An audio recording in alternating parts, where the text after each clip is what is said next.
Welcome, one and all, in here, out there, to The Late Show. I am your host, Stephen Colbert. Ladies and gentlemen,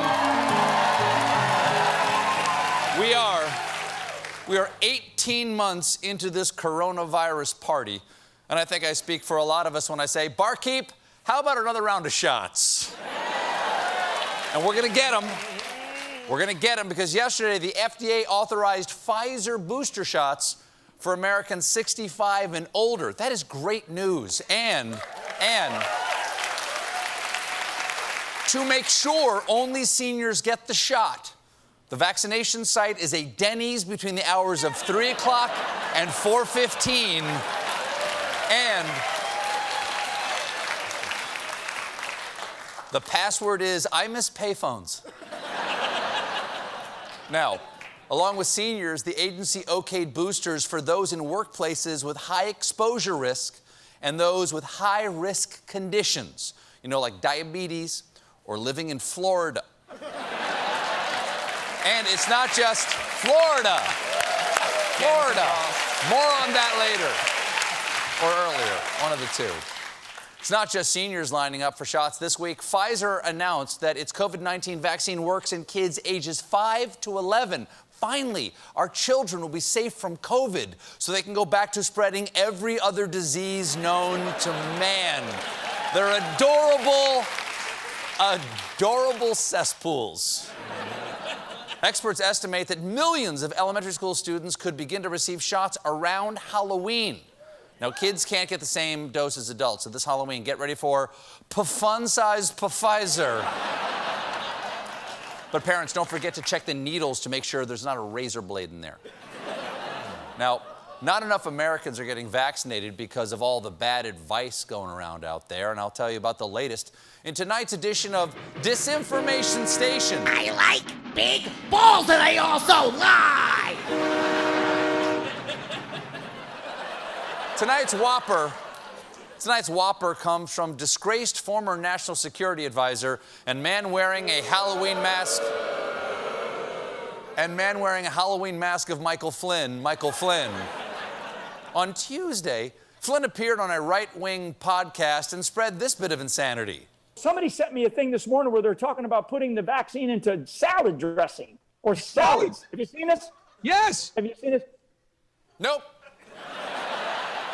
Can't say that I've seen that, but then again, I don't subscribe to Somebody Sent Me a Thing magazine.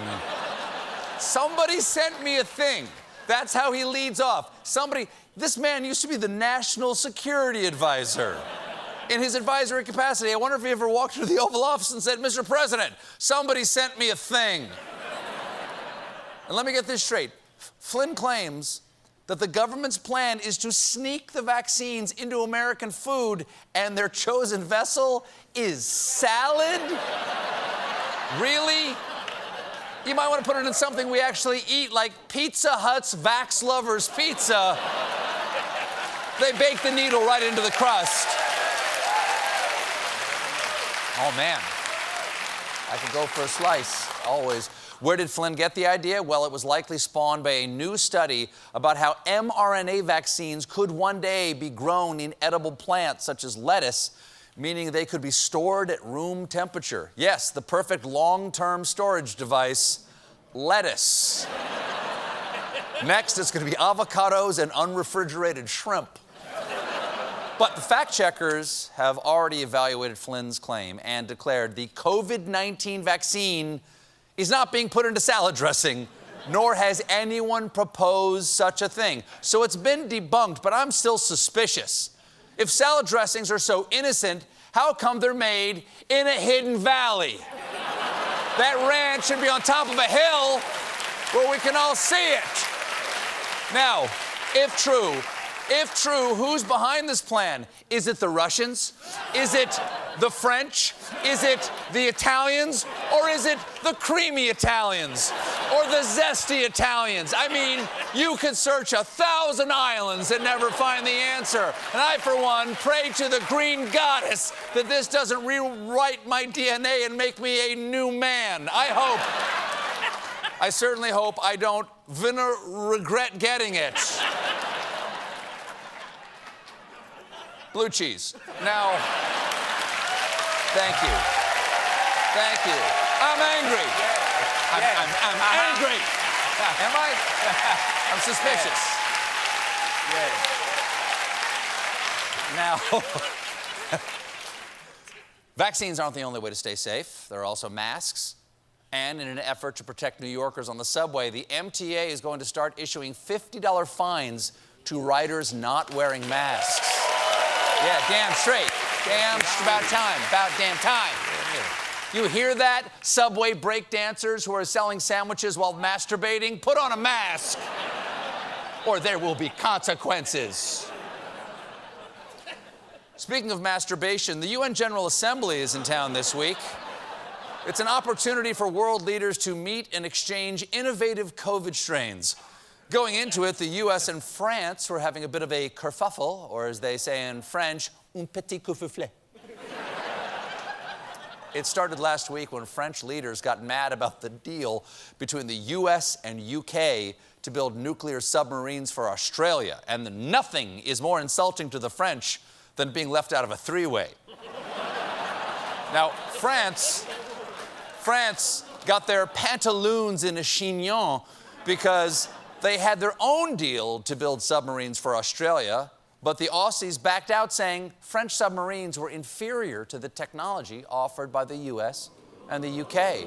Oh, yeah, it's true, though. The U.S. has amazing submarine technology, and the French ones look like this.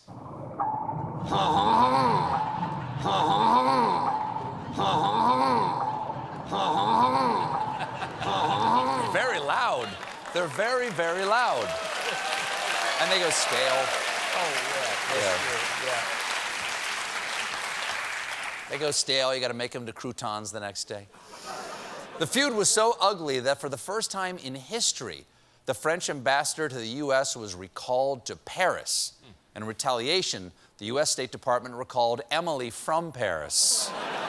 One guy who did like the submarine deal was British Prime Minister and man whose mother was a haystack, Boris Johnson. Johnson spoke to the UN yesterday and addressed the issue of climate change with the seriousness it deserves. When Kermit the Frog sang, "It's not easy being green." You remember that one? I want you to know that he was wrong.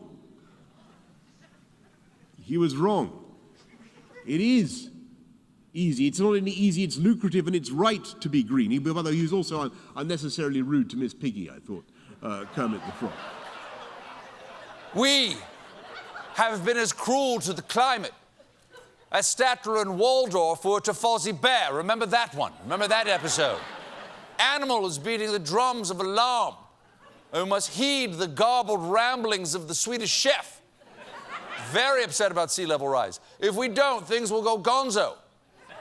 But someday we'll find it, the rainbow connection. In conclusion, mana-mana. Do-do. Do-do-do. Mana-mana. Now, what other shows do my 6 newly revealed children love? Johnson went on to explain that on the geological scale, humans as a species are in their adolescence. We're now sweet 16. We've come to that fateful age when we know roughly how to drive, and we know how to unlock the drinks cabinet, and to engage in all sorts of activity that is not only potentially embarrassing, but also terminal. Unlocking the drinks cabinet? Way to make it relatable, Mr. Oxford. It's like your first illicit kiss with the governess as she brings you your cream tea. You feel something stirring in your jodhpurs, and you simply must tell Nigel at the Duke's Christmas luncheon. You know, climate change. We got a great show for you tonight. My guest is Anderson Cooper. When we come back, meanwhile, join me.